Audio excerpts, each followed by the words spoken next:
Hi guys, Ashley here, also known as the HLA fan. I am back today with a brand new video. I am gonna try to stop making excuses for why I can't make videos like this because it's just getting tiring.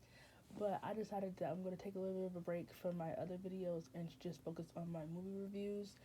And today will be a double review for two movies. The first movie is Cape Fear, the 1991 version, and the next movie is Hide and Seek 2005. Both of these movies star Robert De Niro. So the first movie I'm going to talk about is Cape Fear. Cape Fear is a 1991 movie. It was directed by Martin Cerrone. I hope I'm saying his name right. This is the same guy that made Raging Bull. He made Casino. He made Goodfellas, and he also made Taxi Driver. I have seen Taxi Driver and I have seen Casino. I have not seen the other films, but I love both films, Taxi Driver and Casino. And honestly, I feel like out of all his movies that I have seen, I think this is probably the weakest of the bunch. This movie is every time I kept going back and watching it, I've seen it 3 times, and then I look at little glimpses of what I can. This movie is just really not all that good. I honestly feel like the pacing is all over the place. I don't think the acting is bad, but I actually think the pacing is all over the place. I think the storyline is really inconsistent. I think the execution was very lame. I don't know, this movie just seemed like it was really lazy and Robert De Niro, as always, he does his best. He is probably the best, and I feel like all the scenes where he was not in it was just extremely boring. This movie kind of dragged on without really getting to the point, and I just feel like some of the scenes and some of the dialogue was just really stupid. Like one of the scenes that I just can't not let go that I saw in this film is the fact that this cop is threatening a criminal, knowing that this man has brutally raped and beaten women. And I'm just thinking, like, why is he sitting here threatening this guy? Like, it just doesn't make any sense. Like, why would you put yourself in jeopardy like that? I don't know. That just didn't. That's just stupid to me. I don't think that really makes sense writing wise. I think it was dumb that he had a restraining order on the family, but when he came to the house and he talked to Lee, she didn't even inform the police that the guy they have a restraining order on is outside their home. I don't know, and the fact that he also brutally beat up a girl and the police knew about his past and he wasn't arrested just didn't make any sense to me at all. I understand that she's not going to press charges, but still, he should have still been hold for 24 hours until there was something, until there was a decision. You can't arrest him for doing that to a woman, but you can arrest him for seeing whether or not if he had dog poison.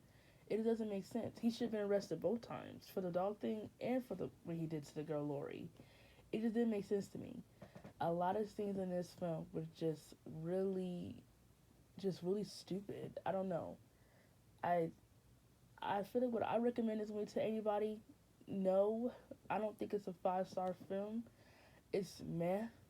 If you're looking for movies to just watch it, like if you've never seen a movie before, I would say this is probably one of the movies that you could probably watch for like a new experience. But I wouldn't call this movie a top 5 or top 10. I think Casino was a way better film, and I think that Taxi Driver was a way better film than this.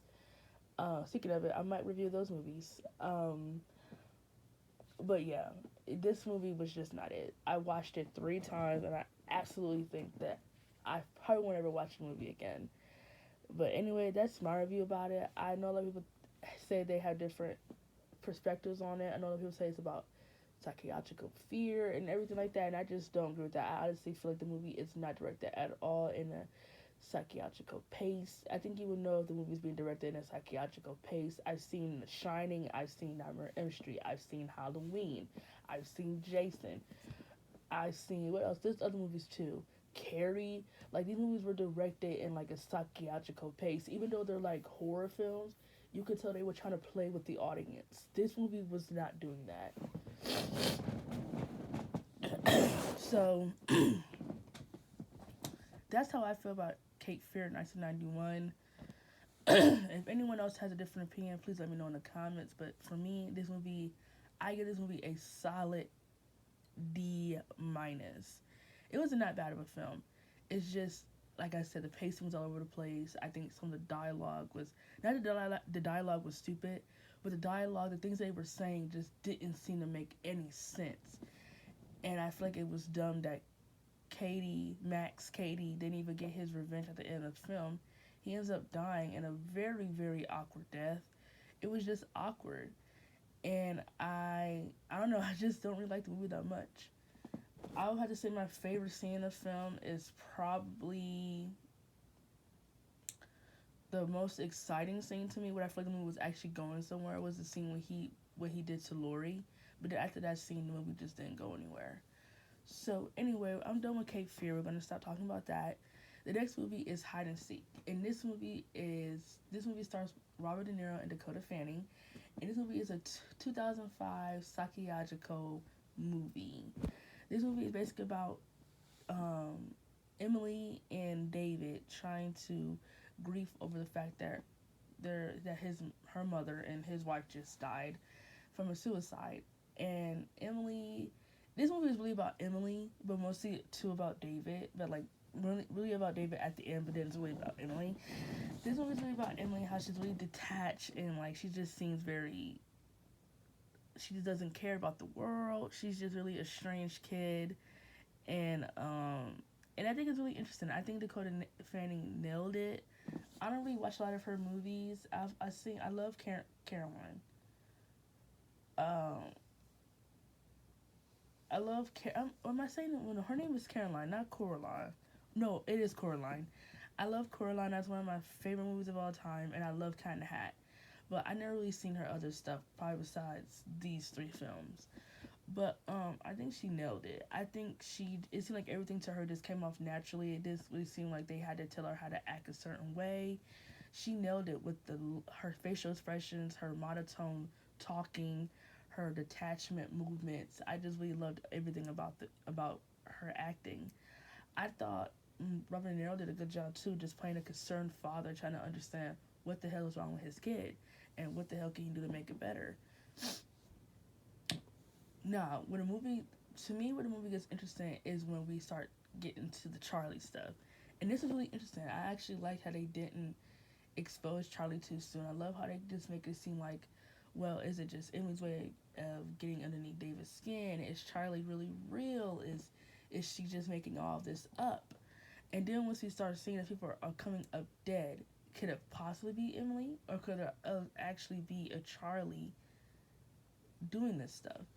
And I honestly think the build up to them revealing that it was David was absolutely perfect. I thought it was really good with them saying that it was him all along. And I just didn't have a problem with this film. I absolutely loved it from start to finish. The only negative I would probably give this film is probably the pacing a little bit. Because once they went to the house, it just kind of zoomed. But, I don't know. This movie was really good. I have really no complaints. It's a very old film, so it might be hard to find for some people when they're looking for like a scary movie. This movie didn't scare me, but I would say that it actually had a psychological feeling down. It just wasn't as intense as something like Shining. The Shining was really, really scary, guys. But this movie wasn't scary. I just absolutely loved it from start to finish. So, yeah.